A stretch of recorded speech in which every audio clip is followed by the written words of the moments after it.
Hello, everyone. Welcome back to the BruWings and Things podcast. I am your host, Caylee, and my co-hosts, Alex and Cameron, they are not with me this weekend. They are actually off partying at a Formula One race. So they have left me to a really special episode, actually. So they are missing out big time. I have a special guest here.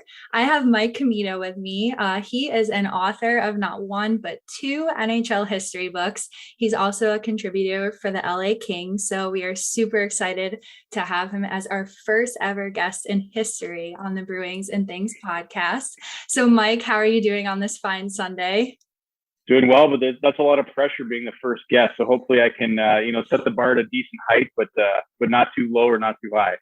Yeah, well, I think you're going to set it high, so it's more pressure for the people that follow you. So we really appreciate you being here, and I'm so excited to dive into everything. So for anyone who doesn't know you or might not follow you, I just want to start with some basic questions. So who is your favorite NHL team? So this is not going to win me any favors with your listeners, but I'm a Maple Leafs fan. I guess you could say I was born a Maple Leafs fan. My mom is still the biggest Maple Leafs fan I know, so I kind of followed in her footsteps. And that's the team I still cheer for this day. Even though there's years where you probably think it'd be a lot easier in my life if I just disavowed this club. But obviously you can't really do that, and you get sucked back in every year, right? So here we are again. Yeah, of course. Well, this podcast is not only like a Bruins podcast, it's NHL. Yeah. So we welcome all here. So don't worry about that. But I have to ask, are you from Toronto? Is that how it all started, or? No, it's actually interesting because my mom is from Sault Ste. Marie, Ontario, which is not far from the border with Michigan.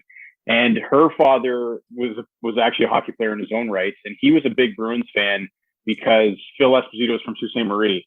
So it was a big deal that Phil Esposito was from the Sioux, from the same similar neighborhood as my grandfather grew up in, and so he was a Bruins fan. For whatever reason, my mom didn't cheer for the Bruins. She ended up cheering for the Maple Leafs. I think it was because she said she had an affinity for Frank Mahovlich. So I think that's how it started, and just kind of continued. And then when I came along, just Toronto was on, and that's what I followed as well. You're like, thanks, Mom. Yeah. I could have had a different path, but no, I commend you entirely. All jokes aside, are you numb to it, or do you still get very upset at seeing the performance of the team every year? I would say I'm honestly numb to it. It's funny because, this past playoff performance when they were up 3-1, my father-in-law is a diehard Habs fan, and he was like, well, I guess the series is over.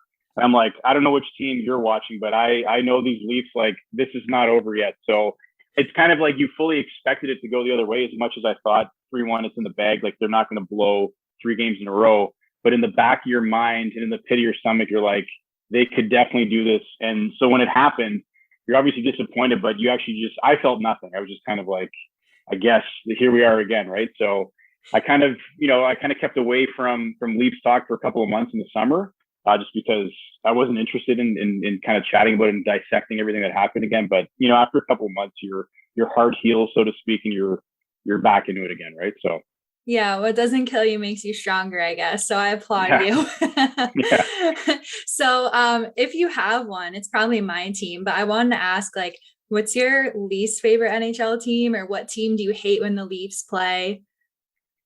Yeah, I would say I wouldn't say the Bruins, to be honest. I think it's the Habs, just because of, where I grew up. And I think the rivalry my mom instilled with me, that she hates the Habs. And I think it's always, it's been a running joke in our families now because, like I mentioned, my father-in-law is a Habs fan. So we've got the split houses. So, as much as the Bruins have obviously terrorized the Leafs for the last, 5 years in the playoffs, I still appreciate the Bruins and what they do. So I don't necessarily hate them, but I think the Montreal thing is much more rooted in my childhood. I mean, obviously I know that the Leafs and the Bruins have a rivalry going back, just as far, but I think as a kid, the Montreal, Toronto rivalry, I think growing up as a kid in Canada, was the one that kind of, was played into the most. And so I think Montreal is definitely still at the top of my list of my most hated teams. Although I think the Leafs, I put them up there too as my least favorite team, but that's hilarious. Yeah. So Love hate. Yeah. Well, at least we can Yeah, agree on the Montreal thing. I'm actually so excited that the divisions are back to normal this year because, it's yeah. going to be Bruins Leafs, Bruins Habs. So, yeah, that's going to be super exciting. I feel like, we're finally getting back to some normalcy. So it's good to see. But I guess hopefully those rivalries will be reignited soon. So, Yeah, because you almost thought that last year with them playing so often, maybe it would develop new rivalries. But I think by the end of the season, you're just kind of sick of the same teams over and over again, right? So I'm definitely very much looking forward to seeing them take on different teams. Although, after you and I are talking right now after a 7-1 loss to Pittsburgh. So, it is what it is. Maybe I'm not so eager to see them take on other teams again. yeah, the AHL team that Pittsburgh Yeah. had last night is what people were calling it. So, But again, that's a prime example as a Leafs fan where I saw going into the game, everyone was like, well, obviously Toronto's going to, they're going to just starch this team that doesn't have Crosby, Malkin, Letang, Carter, Russ in the lineup. I'm like, this sounds exactly like a team that's going to beat the Leafs tonight. So it really is like you expect it, like nothing is off yeah, limits, like you never get your hopes up. Like that's kind of a good way to live because the Bruins get my hopes up a lot and then they usually crush it. I mean, it's been a yeah, decade since they've won a cup, and yeah, we make the playoffs, and whether it's first round exit or second round exit, it all hurts the same. So my hopes are always up with them and then they always tear yeah. down. So I guess we'll see what happens. But yeah, so I also wanted to ask, what is either your favorite hockey memory that you've experienced, or like favorite game that you've been to, like anything to do with hockey? What's like your top memory that you absolutely love? Yeah, so I mean, to this day, I think still my favorite memory of going to a game was so I live in Sudbury, Ontario. It's 4 hours north of Toronto. It's a small mining community, and we have a junior club that plays in the Ontario Hockey League, the Wolves. And like the community rallies around the Wolves when they have successful teams, right? So in 2007, they went on a run to the OHL final, and I remember going to the arena. And at that time, you couldn't buy a ticket; it was standing room only. Like it's a small arena, you could fit roughly 5,000 people in there. But I just remember going to some of those games during that run, and you'd be like 3 rows deep, standing room only at the top railing at the top of the arena. They had this big inflatable wolf head on the ice, and they'd turn the lights down. Marilyn Manson, The Beautiful People would come on, and like that barn was vibrating. Like you could feel it on the railing if you put your hands there. So still to this day, like, and I've had the fortune of seeing a couple, like I've been to a few NHL arenas, and you just can't match the electricity in a small building that's packed to the rafters with people. So yeah, for me, it's still like going downtown in Sudbury and seeing the Wolves play is still like my highlight of a live hockey game. Wow, see, I feel bad. Like I thought it was gonna be an NHL memory, but No. you're a Leafs fan. Sorry, I had to say it. But no, that's great. That's super impressive. It's funny you mentioned that like a hometown team because I'm originally from Connecticut, and that's why I had to rep the Whaler shirt with your history thing, and they're part of history. But the Danbury Trashers, I'm sure you Yeah, may have watched the documentary, at least absolutely. heard of it. So I'm Yeah. like, okay, Connecticut had like some of the coolest teams that just got like ripped from them. And we have no professional sports teams. I don't live there anymore. I live in the South now. I live in South Carolina, but like it's something to be proud of, your hometown team. So even Yeah. if it's not like major leagues. So I can definitely relate to that. I never got to see the Whalers or the Trashers play, so I got gypped big time.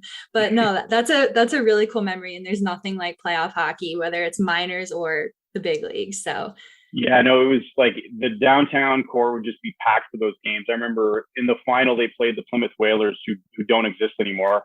And so for that final, I remember they had this thing across the parking lot where you could go, and they had an old Plymouth like car in the parking lot, and if you paid like $5, you could smash the car with a sledgehammer, right? Like similar to what Nashville was doing when they made the run to the Cup final. But we yep. were doing that in Sudbury, like 12, or I guess it would have been 14 years ago, right? So it's just such a fun atmosphere when the team is doing well, and you have a small community that obviously that's the biggest ticket in town is going to a Wolves game, right? So That's awesome. Yeah, it's so great to have that unity in a hometown. Nothing better to bring a town together than sports, especially hockey. yeah, It's the greatest sport in the world, not biased at all. absolutely. So, moving on to all the cool things you do, I just want to know what your inspiration was for your books, and how did you get into hockey history in general? Like, did you love history in school? Like, do you just love like cool facts, and you combined history with hockey and put it together? So like, how did that begin? that's pretty much like the combination of the two is really kind of what it led to. But I mean, as a kid, I'd always loved hockey. I never played at an organized level. I think used to play like on, neighborhood rinks or backyard rinks and things like that. I just always loved the sport, even though I couldn't really figure out how to, I think, excel at it. And I loved collecting hockey cards and learning all the backstories about players and the history of the league. And then, history became the thing that I was most, I think, fascinated in as a kid. And then in school, I think it was really one of the only subjects I excelled in high school. But I didn't go into history when I went to university because at the time, my high school guidance counselor said, like, you can't do anything with a history degree. You can only be, a teacher or a librarian is what they said, which, having gone through the last, I guess like 20 years of my life, like that couldn't be further from the truth. You can do anything you want with a history degree. You just have to think outside the box.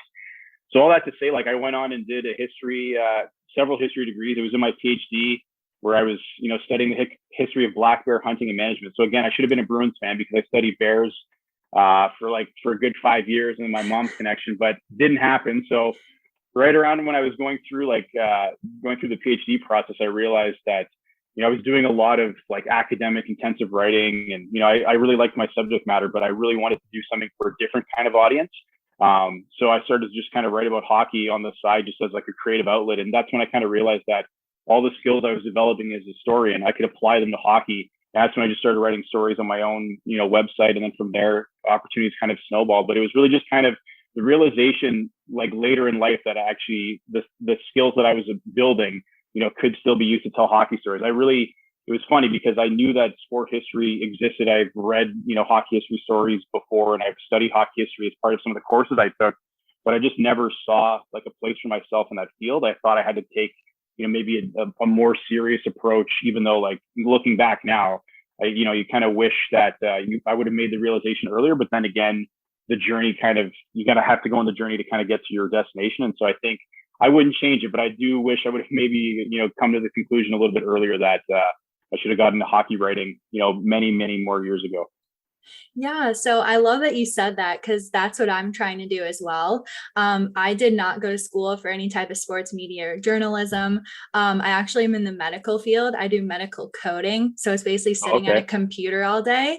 Because I was like, all right, I'm gonna like take the safe route. I'm gonna like have a 9 to 5. Like sports is too hard. Like you have to know people and like blah, blah, blah. But I'm 25 now, and not that I'm old, but I'm like, okay, like I'm getting to the point where I really need to decide what I want to do. I don't want to waste any more time.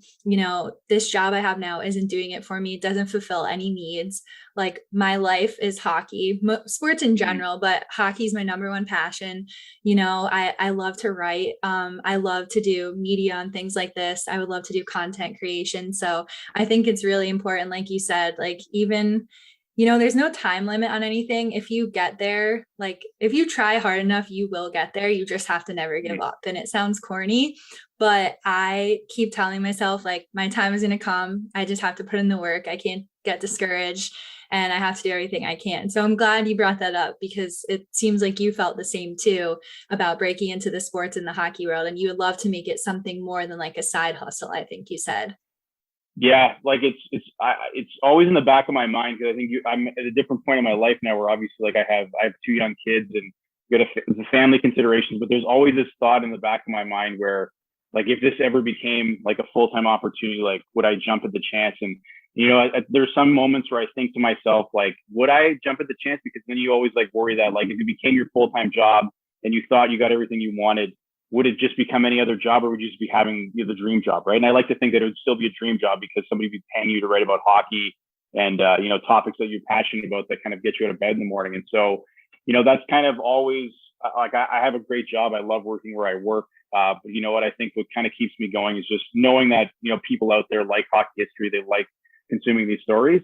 And if I just keep doing this, it's for as long as it keeps me happy and I'm passionate about it, then I do still think about that, like that potential, what could this turn into? And again, it's funny because like I started doing this probably around 7 years ago. And, I was blogging for t-shirts, right? I used to blog for this site called the Royal Half, which was a Kings fan blog. And, they paid us in t-shirts, which I was more than happy to take because at the time I would have written for free. But they're like, you can have, as many Royal Half t-shirts as you want. And so that was kind of what I did it for. I didn't do it for the t-shirts. I did it because I wanted to get experience writing and writing for a new audience and kind of getting comfortable with my voice and all that. So, and then from there, I just kind of got some paid opportunities. And, there's always, you never know where it'll go. I think obviously if I was talking to you like 4 years ago, I wouldn't have said that I'd have 2 hockey history books under my belt. But again, that's what kind of drives me. And so I just keep going as much as I can. Yeah, that's so great. And that's really inspirational because like you said, you're so focused on the now and you're like, well, what if I don't make it? Or you're impatient and you see other people getting big opportunities and you're like, well, why not me? Like you're happy for them, but you're like, what do they have that I don't? And it's like everyone's journey is different. So like I always say, like, what if you gave up right before you're about to get your big break? You can never, if it's something you truly want, you can never quit. And again, it's that corny saying, like, if you love what you do, you'll never work a day in your life. Like one of my best friends, actually, he just got hired by the Golden Knights in ticket sales. And obviously it's hard work, it's still a job and he has a lot of stuff to get done, but like, he's at every Golden Knights game. He gets to live in Las Vegas. He sends me all the videos. At their last game, Wayne Gretzky was there in a suite and he like caught a glimpse of him. Like, it's like the coolest thing, So he gets to wake up every day and go into an NHL arena and that's his focus. So while it can be stressful, it's like, wow, like I'm so lucky, So you can never lose sight of that. So I think you have a really great mindset for that. But I will move on to some more history stuff. Do you have a favorite history story of all time? Do you have like a favorite story that you love to tell or something you find super interesting or maybe not that many people would know? Yeah, it's funny because I think, over the years I've been fortunate enough to, obviously, because even though I'm a Leafs fan, like I think my interest in hockey history spans across the league and across, different leagues, primarily the NHL. But I think I kind of take a broader approach to the stuff that I write about it. But I think in terms of like a history story, like my all-time favorite, and I think a lot of Red Wings fans know this story, but even then, like I've brought it up over the years, and like I've talked to Red Wings fans who say I had no idea that happened. And in 1954, the Red Wings played a game in a prison in Michigan. It's Marquette Branch Prison. It was known as the Alcatraz of the North. And this was in the middle of like the regular season. It was February 2nd. And, they had just played, I think they just played the Blackhawks and they were going to host the Bruins at the Olympia. I might be getting that confused again, but in between those games, they went to this prison and they played against a group of inmates, like on an outdoor rink that the prison had made. And it went back to like a year earlier, like the GM Jack Adams, they've been doing a tour of the Upper Peninsula in Michigan. And, they had a conversation with the warden. The warden joked that, you guys should come and play a game against our prisoners. We've got some guys who are really good at hockey. And Jack Adams said, yeah, sure. Like if you pay for our accommodations and our trip up to this part of the state, we'll come and play. And I think the warden called their bluff. And then so the next year they went and played this game. And it's just such a bizarre moment in hockey history where, again, you have, this team at the height of its powers, Gordie Howe, Ted Lindsay, Terry Sawchuk, these guys, went on to win the cup again later that year. But in the middle of the season, they're going to this prison and they're playing against inmates. It seems like it's something that's pulled right out of the movies. Like I think of The Longest Yard. But again, it's just, that was something that happened. And I think, as somebody who studies history, I think that story for me is kind of like, well, of course the Red Wings played a game in prison, but I think for a lot of people, it's like, what do you mean that he played a game in prison? That sounds like almost too far-fetched to believe, right? So that's still like my favorite one for sure. That's hilarious. Yeah, I had no clue. I'm definitely gonna tell people that story now as like a fun fact. Like it's gonna be like my fun dinner party fact if like hockey comes up. But that is insane. Like I'm just picturing, because we have like the Winter Classic now and the Bruins had their Lake Tahoe game and like the Heritage Classic. I can just picture Gary Bettman like, we're playing at a prison this year. Like nowadays it would be like, no, like that would never happen in a million years. But I guess times have changed, but that's so crazy. It's like reminds me of like Shawshank Redemption when like he sneaks in all these things, like we're gonna sneak in a hockey game.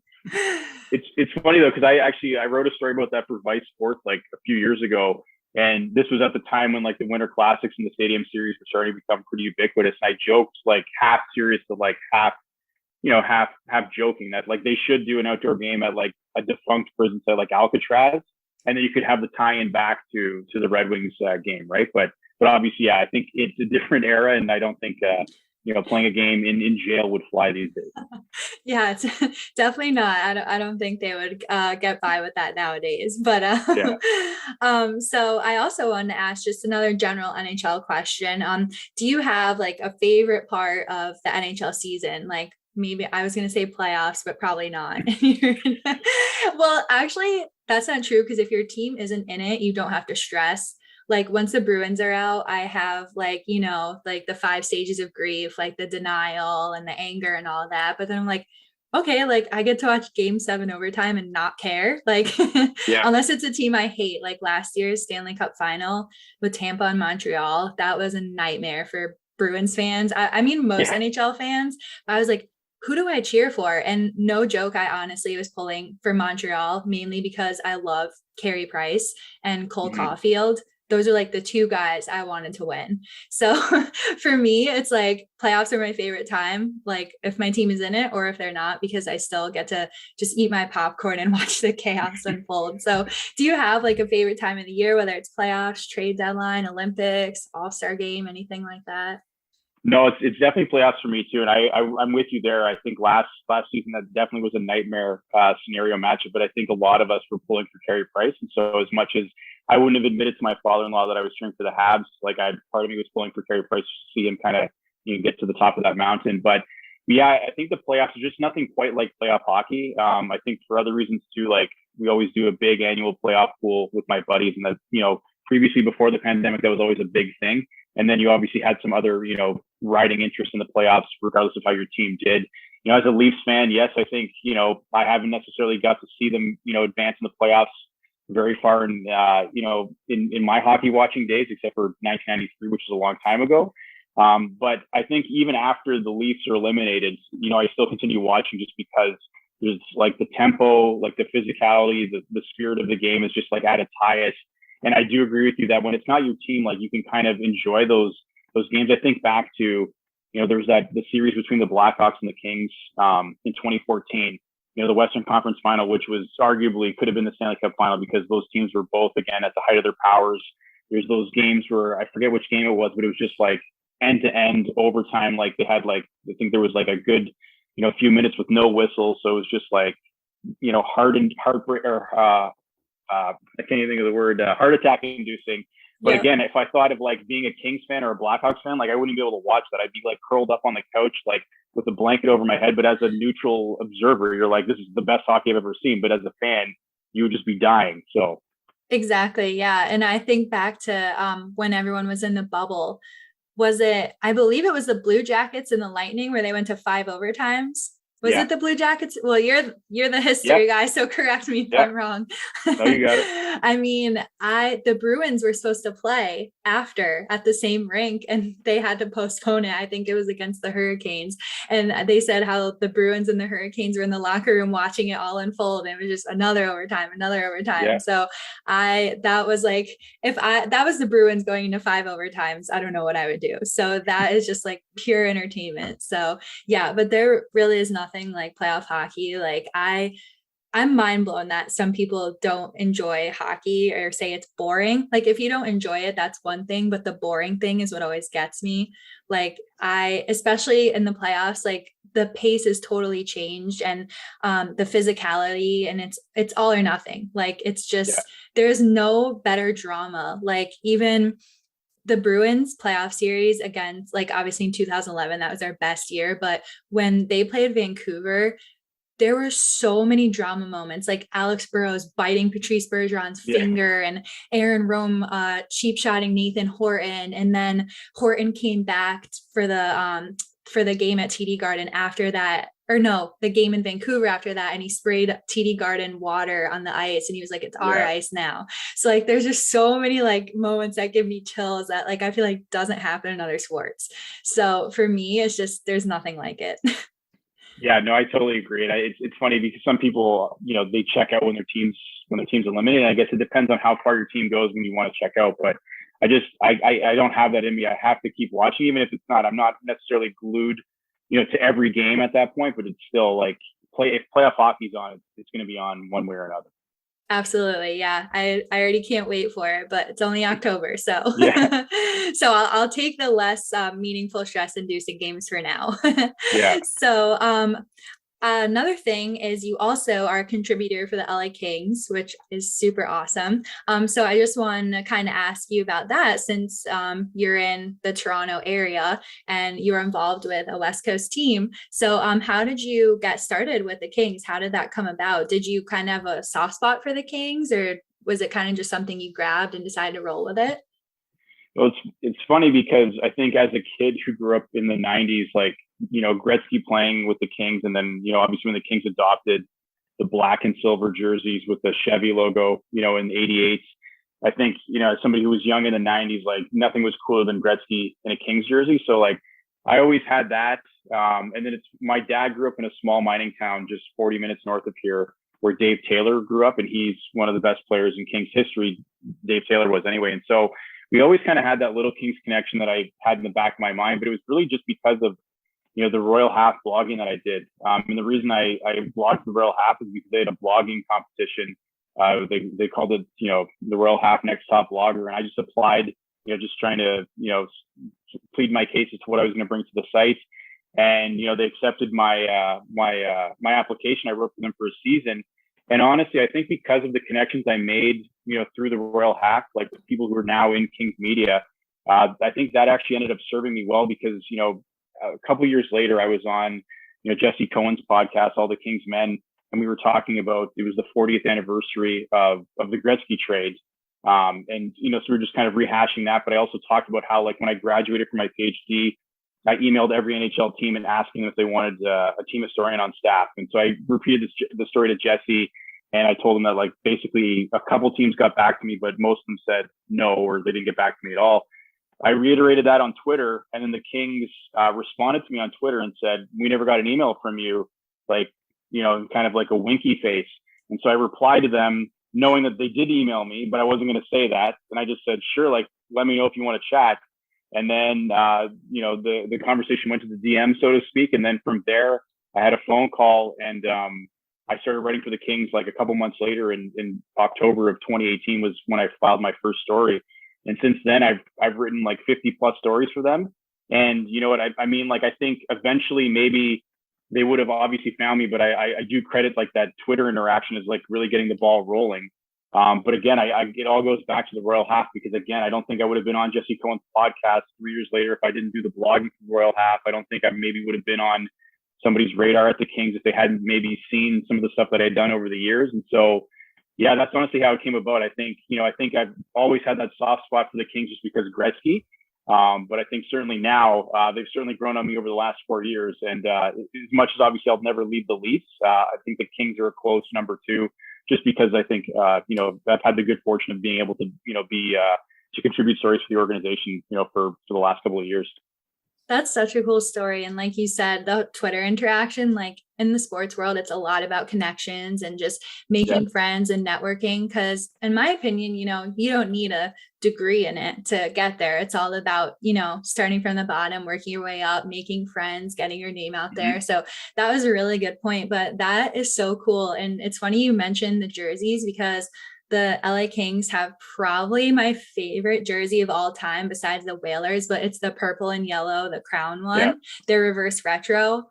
Oh my gosh, I want to buy that jersey just because I absolutely love it. Like it was easily one of my favorite reverse retros, probably in addition to, I love the Flames with Blasty, and I love the Avalanche, of course, the Nordiques one. So I'm going to ask you that question. What were your favorite reverse retros that were debuted? The Kings were up there for sure. Like, it was my number one, just because, again, you see the Chevy logo, you think back to like the 90s. And then I've always been a fan of the Forum blue and gold. I think that, again, there's no other team in the NHL that uses purple, in their uniforms. And so I think when I saw that reverse retro last year, I was like, this should be their regular like uniforms. Like, they should just rock the purple and gold with the old logo. So I mean, that was definitely my favorite one for sure. I'm trying to think now back, but I think, the Nordiques is another one that was interesting to me, obviously, just because I think, again, as a kid from the 90s, like, you remember that logo, and then obviously to mix it up with the Avalanche colors was great. I actually liked the Buffalo Sabres one. I didn't I always had a soft spot for that look too. So it's, I remember like kind of thinking back and, I forget which one I can't even remember which one I had at the bottom of my list, but I think the Leafs one actually grew on me a little bit too.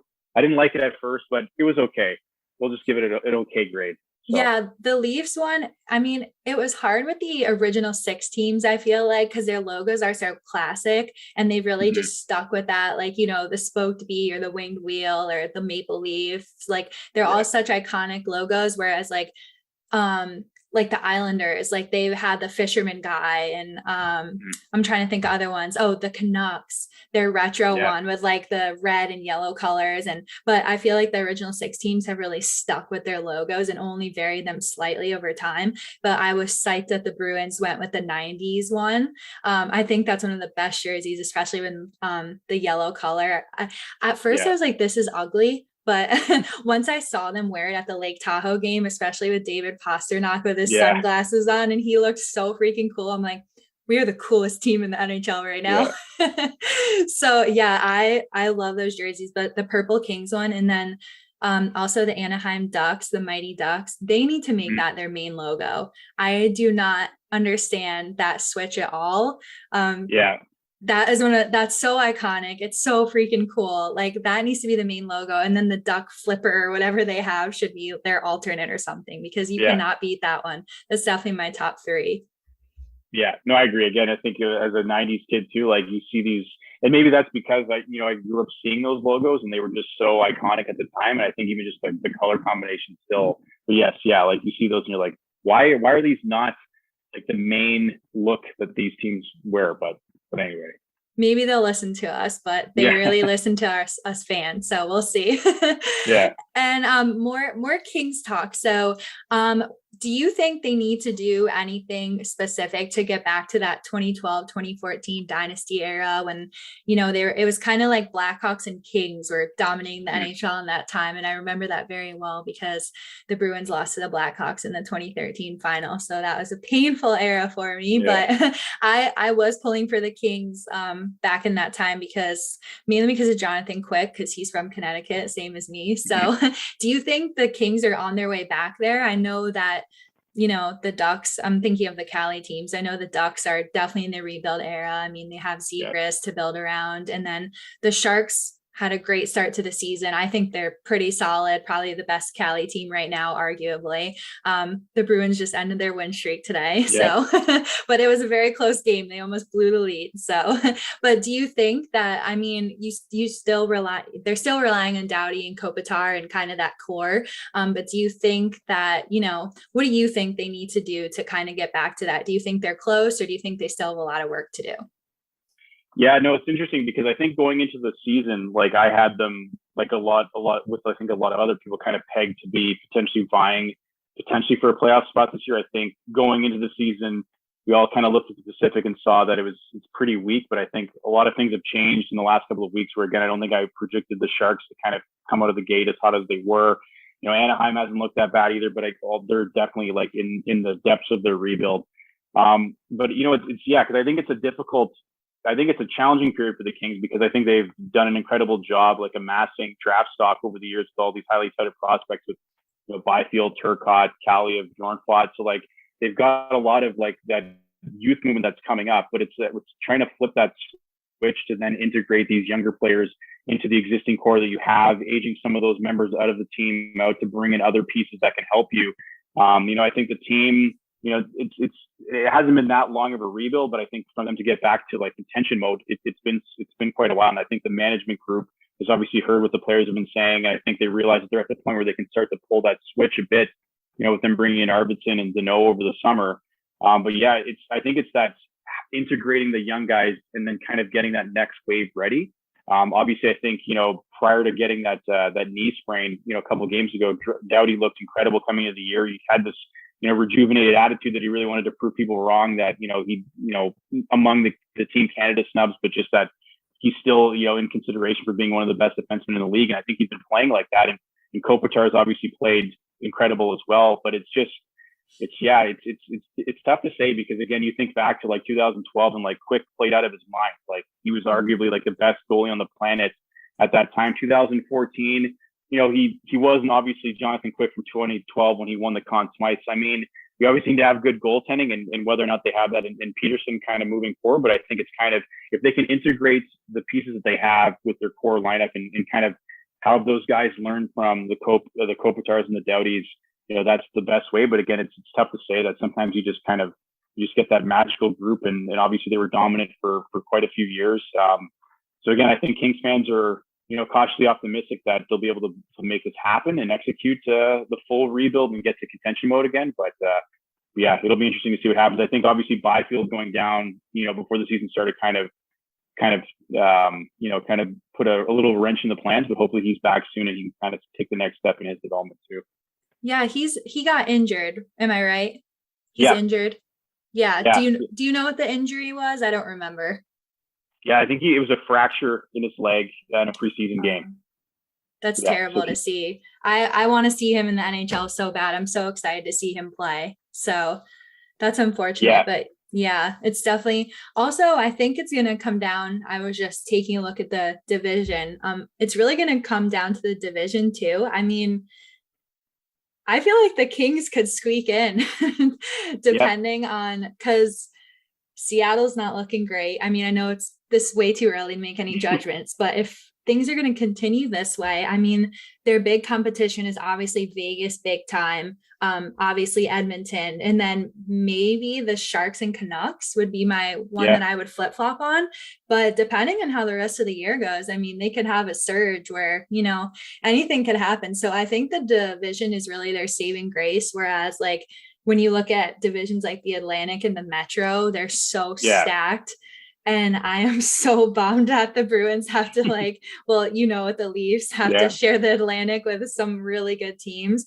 So I think, there might be some hope for Kings fans this year. So hopefully you'll have some good stories to write and some positive ones to distract you from your Leafs saga a little bit. I know. It's always a nice distraction. And especially with the Kings stories, like they let me kind of go off the script, so to speak. And like a lot of the stuff that I'm doing it's fun stuff that doesn't necessarily reflect with the on ice product. But even I've noticed over the last couple of years, that whenever I have a story that's not related to the on ice product, maybe it's about Luc Robitaille rollerblading.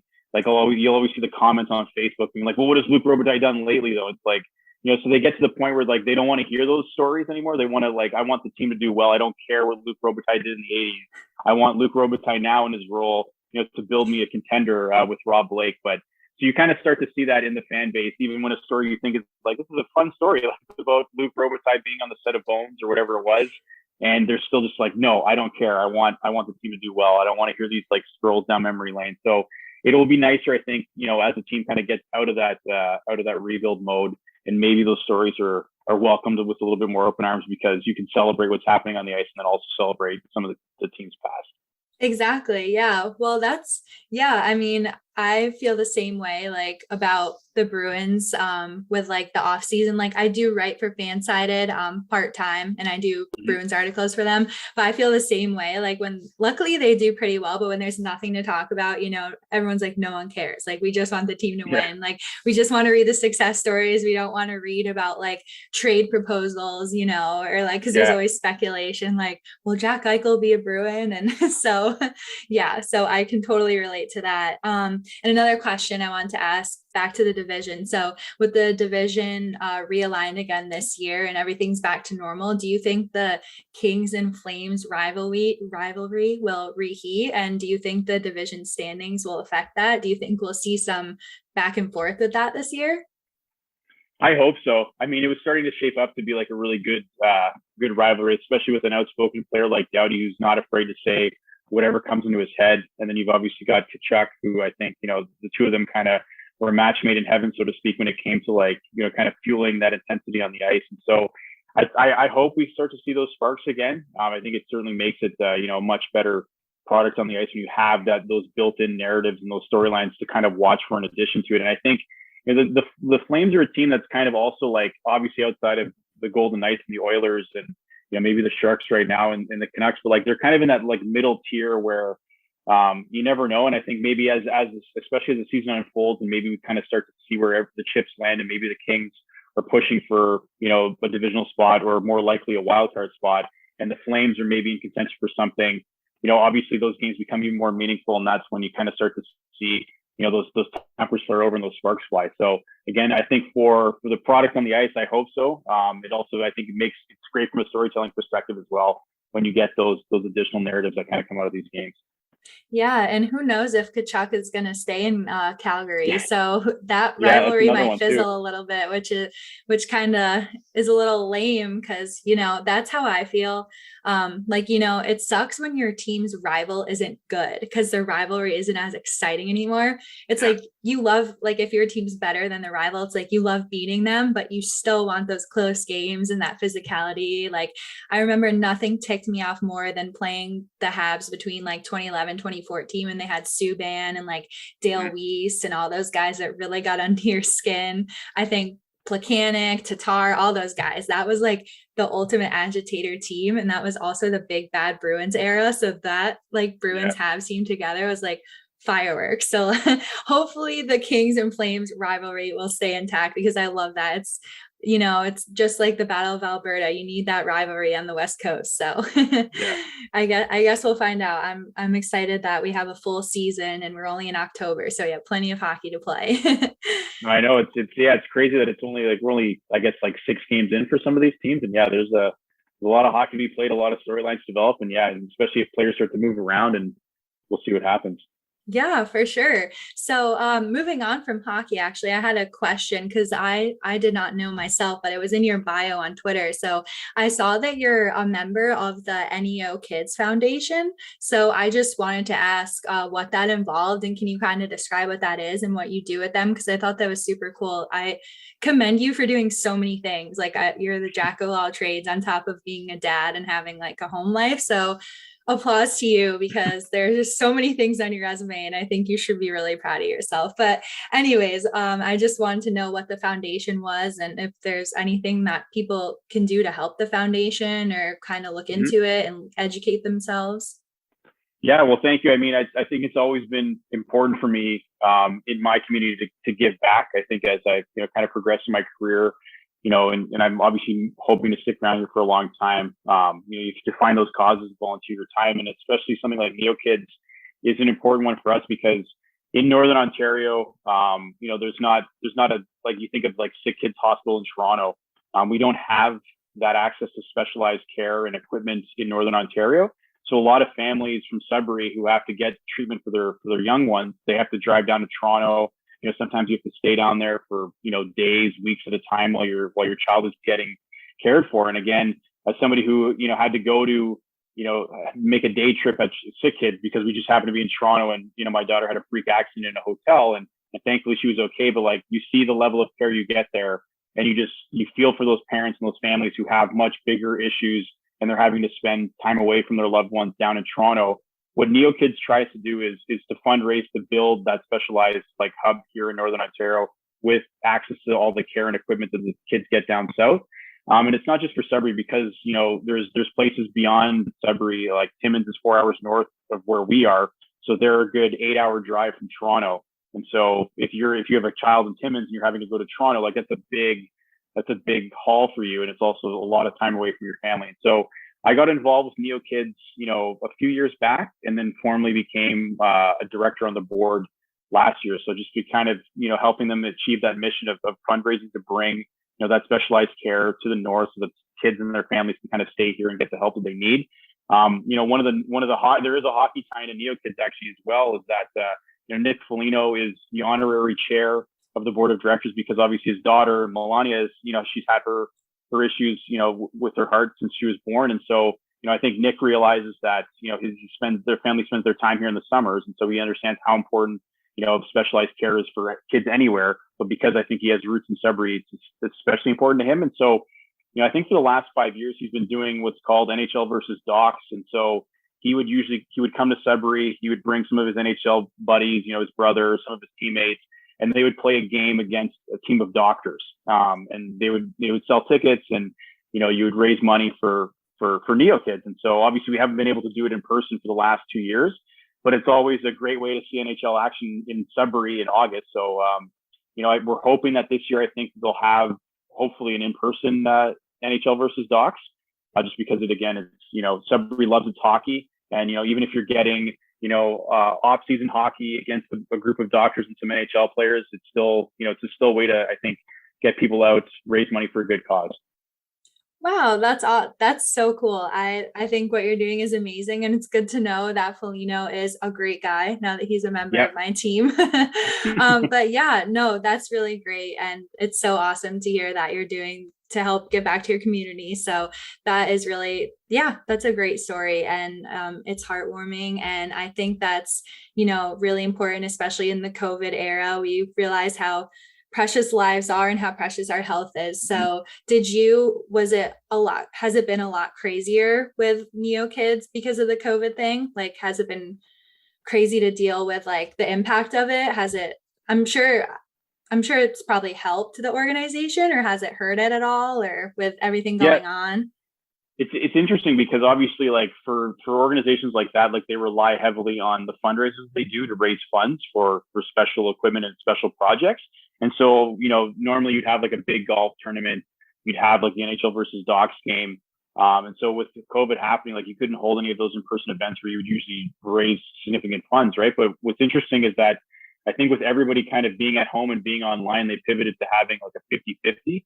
And it's, another thing about Northern Ontario is people love 50-50 draws. And so they've been able to actually, I think, raise probably a lot more money than we would have if we would have been able to have those events by having these monthly 50-50 draws, right? Like I've seen the jackpot get up to, over $500,000, for buying some 50-50 tickets, right? And so half the proceeds of that go back to the foundations at Health Sciences North, which obviously part of that goes to helping Neo kids. And so, I think it's been interesting to see how organizations, I think, have been able to find the silver lining and kind of navigate the new world and maybe kind of use it to their advantage. I think obviously as we get back to normal, we'll probably start to see some of those the usual fundraising events again. But I think certainly like that's a good one to keep in the back pocket because it's obviously been popular. Even 18 months later, I still see, people trying to win that 50-50. So.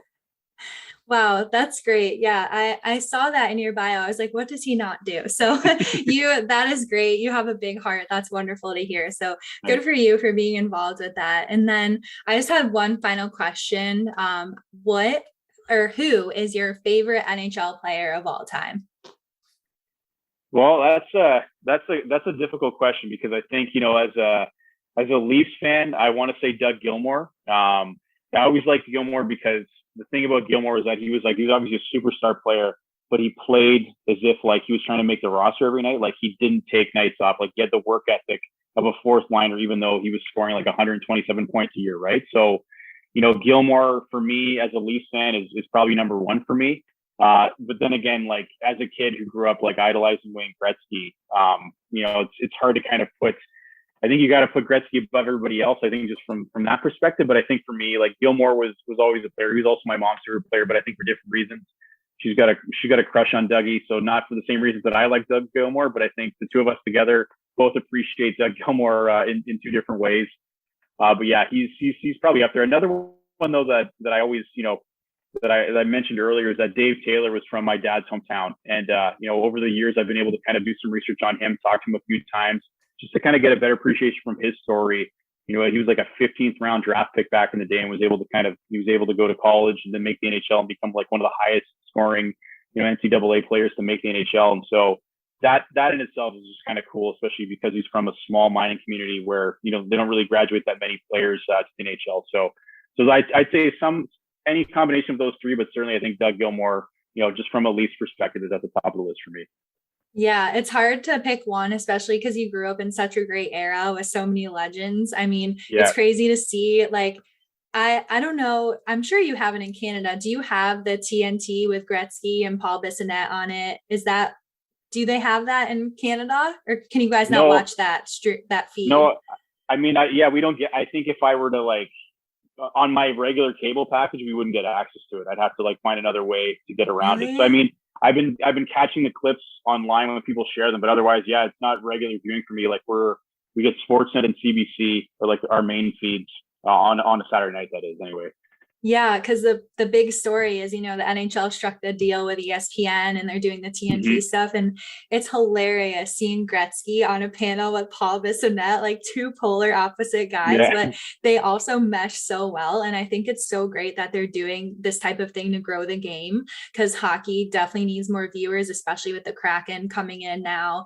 Yeah. So it's hilarious. Like, I forget the exact joke, but the other night, Paul Bissonnette said something about, oh, it only took 20 seconds. And he was referring to something in the game. And Gretzky looks over at him and he goes, yeah, about as long as one of your shifts. Yeah. I And did I see was that. like, Wayne is a savage. He just seems like the coolest guy. And obviously he's the great one. It's like, he's just, oh my gosh, it's hilarious and it's so entertaining. And I'm just so glad they're doing that. So we don't have to listen to like Mike Milbury like drone on and like or that's what we had. We had like Hmm. NBCSN and he was on the panel and it was just so boring. So now you get like entertainment during intermission, whereas intermission is usually the time where you go get snacks or drink or whatever and you don't watch. But now I'm like, Hmm. I want to see intermission and like see what they get up to this time. So I think it's really cool that the NHL has been trying to grow the game this year more than ever. So I'm excited for Yeah. the future of the league. Yeah, it's good to hear that it's going well. Because again, I see like those clips that go viral, but I haven't been able to see like a full segment. So I had my hopes high for it because I think obviously, given everything that's happening, like you want to find like that similar type of viewing that they've done with the NBA to kind of pull viewers in, and I think grow the game and find a new audience. And so that's great. I'm gonna have to do a better job of trying to find ways around my VPN here so I can see more of that. Yeah, yeah. Well, Twitter is a great place for all the Yeah. memes and the recaps, so that's good. But that is actually all I had for you today. I'm super glad that we got to connect and talk about all the awesome things that you're doing. So just wanted to let all the listeners and viewers know that Mike does have two books out. It's Hockey 365 and Hockey 365, the second period. Both super entertaining. I cannot wait to finish the one that he sent me and take a look at it, because I also love the history aspect. I find it super cool. So you guys can get those. Where can they find your books if they would like to purchase? Yeah, so that's if you're in Canada, you can get it from Chapters or Indigo, Amazon.ca, and then also from your favorite independent bookseller. If you have a favorite spot in town, they'll bring it in for you if they don't have it already. And then actually, it comes out in the U.S. on the 26th, and so you can get it from same place, Amazon, Barnes and Nobles, Powell's, and then or any other independent bookseller you like to go to. If you ask them for it, hopefully they'll bring it in for you. Awesome. Perfect. And then everyone can find you on Twitter at Mike Commito. So Yeah, he one another thing about Mike is he always pumps out history tweets pretty much yeah. all day, every day. That is another thing he is constantly doing. I think it's so cool, especially like the BruWings ones. There's a lot of Bobby Orr ones that I always like. So if you want to kind of follow him, even just following his tweets is very entertaining, because every day he will say, on this day, this happened. And it could be the most random thing, or it can be like, I think one of your most interacted with, or one of the ones that got the most interaction was the one when David Ayres uh was in goal, because I remember Yeah, you had to tweet that and it was like, on this day David Ayres beat the Leafs or whatever, and I yeah, remember it got like 1,000 likes and retweets and I was like, of course this is the one that blows up. So yeah. but yeah, he always has interesting facts and things that have happened for all teams, so definitely follow him on Twitter, look into his books. He's a great follow and a great person. So again, thank you so much for being here today. No, it was my pleasure, Kelly. Again, thanks for having me on again. I hope I lived up to the expectations for the first guest. And again, it's also been great to kind of see your rise as well. I've been following you for a while now, so I think to see you kind of going where you're going, and you obviously have that passion and commitment for it. So again, I hope that you're able to get that dream job, and I'll be following you as you go towards that goal. Thank you so much. That means a lot coming from you, and I cannot wait to have you on again in the future. Sounds great.